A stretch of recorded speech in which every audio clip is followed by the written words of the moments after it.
kayo dyan, konsulta. Dali. Iba na raw yung may sariling tahanan. Kaya may mga Trabaho, dali. taga-barangay na pumayag Trabaho na ka. ma-relocate sila. Oh. Sa kabila nito, may mga araw-araw Tay mo, tay. Sige. Pindutin mo lahat. Sige, oh, sige, oh. Sige, oh, yan. Sige. Padala natin si nanay yan. Hindi natin masasabihin ni nanay. Oh. Pero para kay Geraldine Heradizo, isa na itong may tuturing na... Ayun, oh, ayun, oh. Kasama sa Geraldine. Ayun, oh. Ayun, oh. Ngayong araw. Pero tayo na makipaglaban. Sige, oh.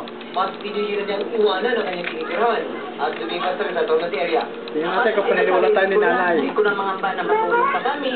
Retake mo pa na rin Mga yan. paulit, ganun lang din yan. Ang may problema lang ng iba. Minsan mahina ang supply ng tubig at paputol sa din ang supply ng kuryente. Isa pa, malayo ito sa lusuran. Si Eduardo Palermo, dating regular na company driver at sumusweldo ng minimum wage.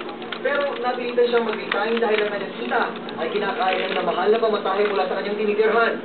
Napilitan na lang daw siyang mamasukan bilang taxi driver dahil meron daw siyang kita rito. Siyempre po, dito sa maganda na rin po ang kalagayan namin dito kasi sa doon. At least dito pinakasigurado ko kami. Kaya nga lang po, ang nagiging lang dito sa amin, yung talagang medyo magastos po talaga. Pero meron din namang hindi nasisiyahan sa kanilang tinitirhan. Ay, wala rin yun!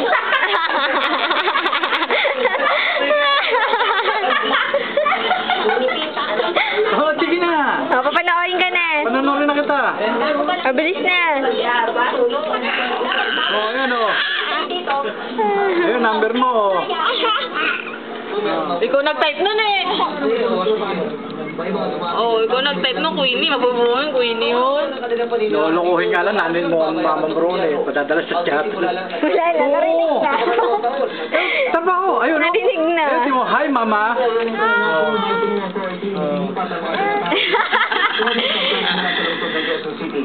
Siyempre may mga problema at reklamo, pero karamihan sa mga taga rito, ang sinasabing uncertain pagkakataon ay marunong sumula ng bagong buhay. Galing! Ang galing! Yay! Tapos sama niyo picture para maniwala siya. Pwede na naman ang pag-usapan natin. Handang umarap daw sa Senado, si DILG Secretary Jessie Robredo ngayong nabibiin ang kanyang departamento sa issue ng muerte.